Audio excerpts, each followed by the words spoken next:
29307. So 29307 is the 8th placed galloper in the Bill Collins Speedstar rankings at the moment.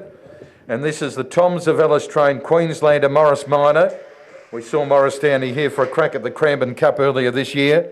5.19 early for Morris Minor. 5.19 turning into the back and getting up towards the second split. So 5.19 for Morris Minor. We'll stop the clock at 19.06.